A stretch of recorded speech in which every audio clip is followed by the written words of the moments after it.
여러분 안녕하십니까? 전북권 9시 뉴스입니다. GM이 예고한 군산공장 폐쇄 시한이 코앞으로 다가왔습니다.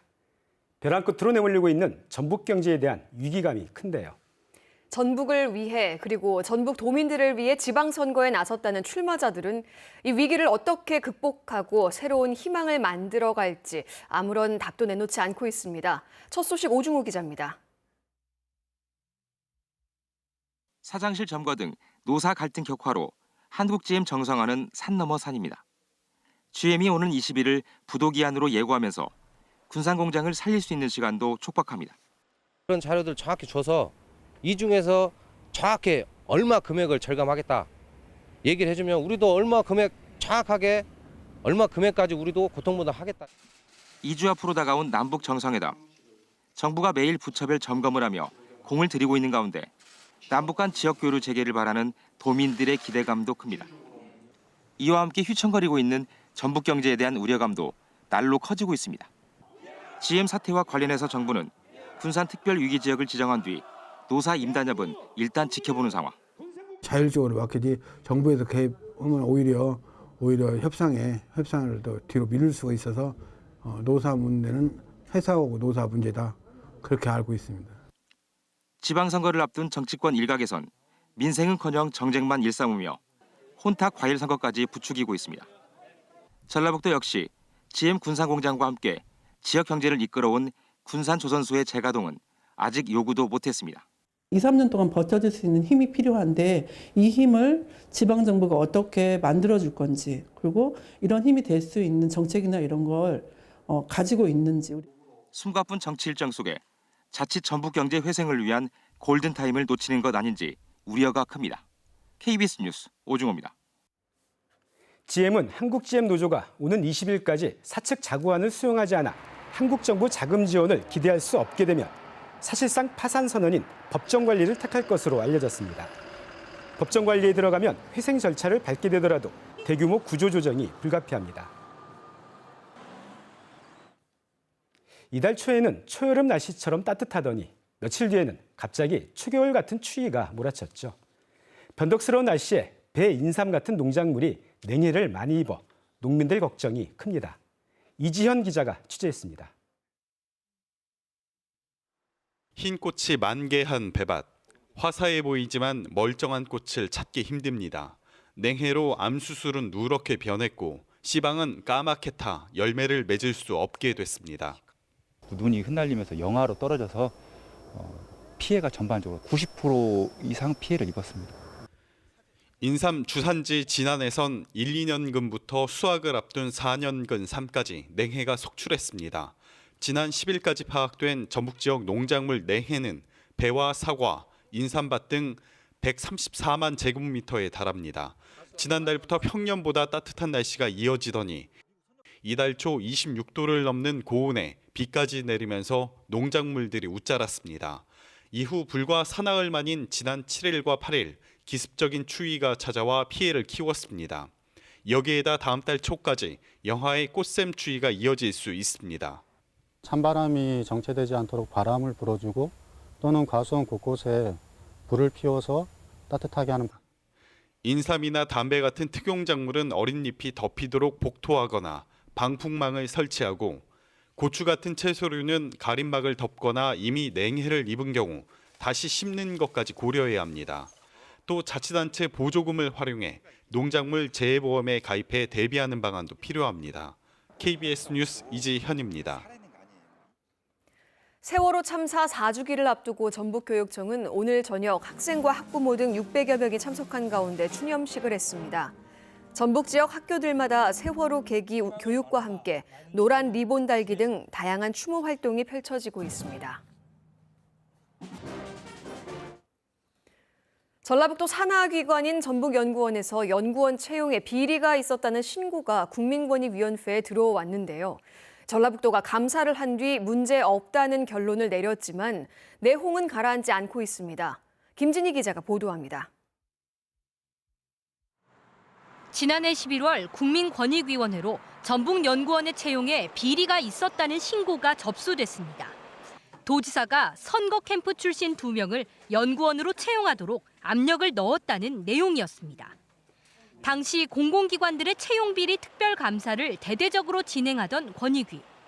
하지만 신고 접수 나흘 만에 전라북도가 직접 조사하라며 내용을 내려보냈습니다.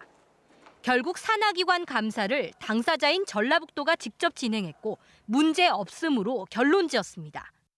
그분이 전에 캠프에 계셨을 수도 있지만 공개 모집을 해서 그 절대 자격이 맞냐 안 맞냐 적합하냐 안 하냐 그 기준을 놓고 심사위원들이 서류심사부터 면접심사까지 한 거기 때문에 그건 아무 무관한 것 같은 판단이거든요.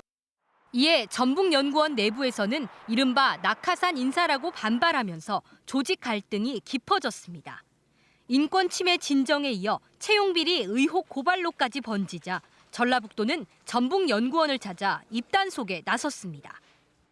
의대로 가정에 아버지가 상군인데 손목으로 소리 질러서 못 알아듣습니다 하고 다니면 누가 창피하냐면 본인이 창피한 겁니다. 아무도 모르는데 왜 굳이 자기가 떠들어요? 자기 아버지 못났다고. 선거 캠프 출신의 인사들이 도 산하기관에 계속적으로 채용되는 것에 대해서 시민들은 의아할 수밖에 없습니다. 게다가 이 과정에 대한 감사 역시도 전라북도가 직접 시행한다고 하면 그것을 도민들이 신뢰감 있게 믿을 수 있느냐. 전북연구원은 최근 새 원장을 선임하고 조직 쇄신을 예고했습니다. 하지만 과거 선거 캠프 출신 채용비리 의혹과 연이은 투서로 내홍이 여전히 깊은 모습을 보이면서 본연의 역할을 제대로 수행할 수 있겠냐는 의구심이 커지고 있습니다. KBS 뉴스 김진희입니다. 더불어민주당 전북도지사 후보를 뽑기 위한 여론조사가 오늘부터 모레까지 실시됩니다. 권리당원과 일반 시민을 대상으로 한 조사 결과를 50%씩 반영해 모레 저녁 최종 후보를 선출할 계획입니다. 권리당원 여론조사는 8만 명에서 10만 명으로 추산되는 전북도당 권리당원 전체를 대상으로 실시하며 일반 시민 여론조사는 통신사에서 안심번호를 확보한 6만 명 가운데 2천 명 이상의 응답을 받아 반영합니다.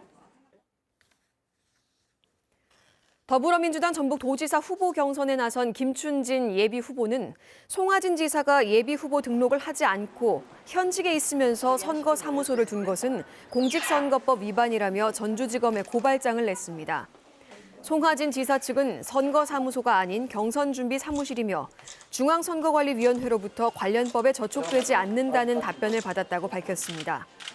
전라북도 선거관리위원회도 경선준비사무실은 개설할 수 있다고 밝혀 이 사무실에서 실제 선거운동을 했는지가 쟁점이 될 전망입니다. 권태홍 정의당 전북도지사 후보는 전북기자협회가 주관하고 지상파 3사가 방송한 어제 민주당 도지사 후보 경선 토론회가 여당 후보들에게만 지나치게 유리한 기회를 줬다고 비판했습니다. 권태홍 후보는 전북 사회경제 지표가 꼴찌인데도 송하진 지사가 책임을 회피했다며 정의당을 비롯한 야당 예비 후보들에게도 동등한 기회를 줘야 한다고 주장했습니다. 더불어민주당 이현웅 전주시장 예비후보가 경선 후보 등록을 포기했습니다. 이현웅 예비후보는 김승수 시장에게 유리한 경선에는 참여할 수 없다고 밝혔습니다. 민주당 전북도당은 김승수 시장을 경선 없이 전주시장 후보로 확정할 방침입니다. 6.13 지방선거를 앞두고 공정한 보도를 위한 전북지방선거 미디어 감시연대가 발족했습니다. 언론노조 KBS 본부 전북지부와 전북민주언론 시민연합, 호남언론학회 등 16개 단체가 참여해 지역방송과 일간지, 통신사 등의 선거 보도를 감시하고 매주 나쁜 보도를 선정해 발표할 계획입니다.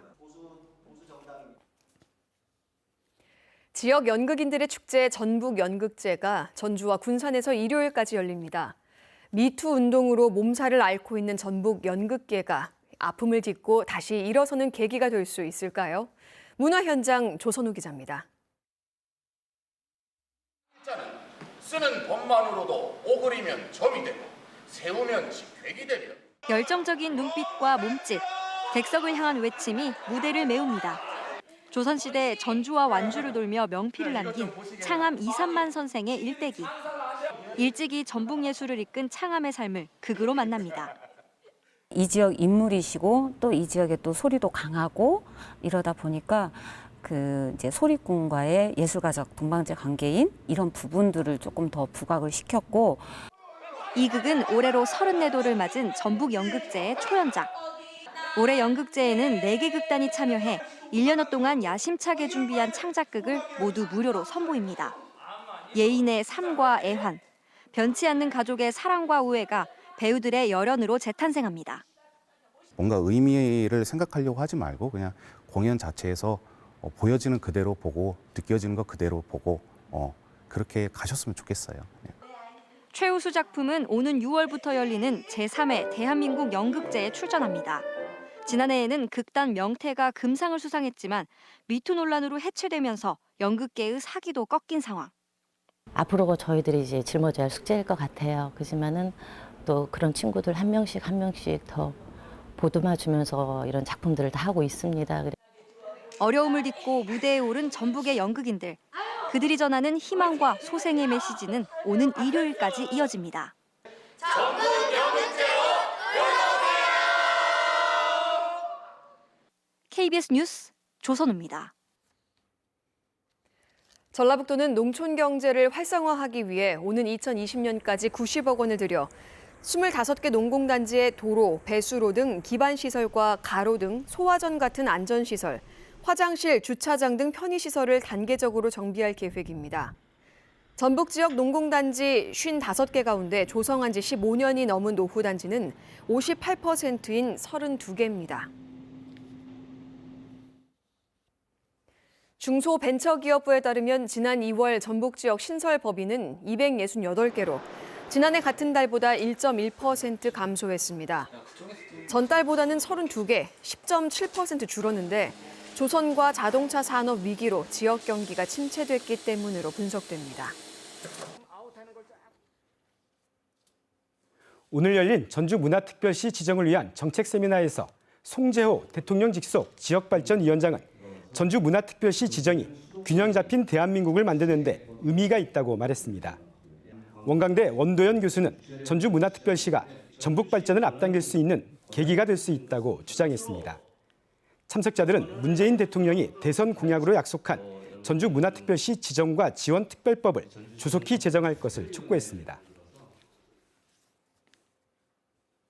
전주시는 겨울철에 중단했던 한옥마을 전통 연희 행렬과 경기전 수문장 교대의식 등을 27일부터 오는 10월까지 다시 주말마다 선보입니다.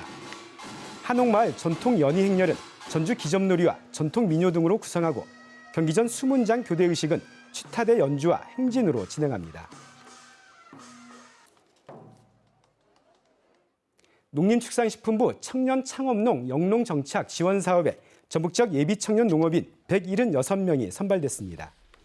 선발된 청년 농업인들은 빠르면 이달 말부터 3년 동안 매달 100만 원씩 영농자금을 받고 실습 지원도 받을 수 있습니다. 오는 10월 익산든 정북에서 열리는 전국체전과 전국장애인체전의 성화가 함께 봉송될 전망입니다. 오는 10월 8일부터 나흘간 전북 14개 시군 1000km 구간을 도는 성화 봉송 행사에는 장애인과 비장애인 주자 600명이 참가할 예정입니다. 전국체전 성화는 인천시 강화군 만이산에서, 장애인체전 성화는 익산시 미륵사지에서 10월 3일에 각각 채화됩니다. 지금까지 전북권 9시 뉴스였습니다.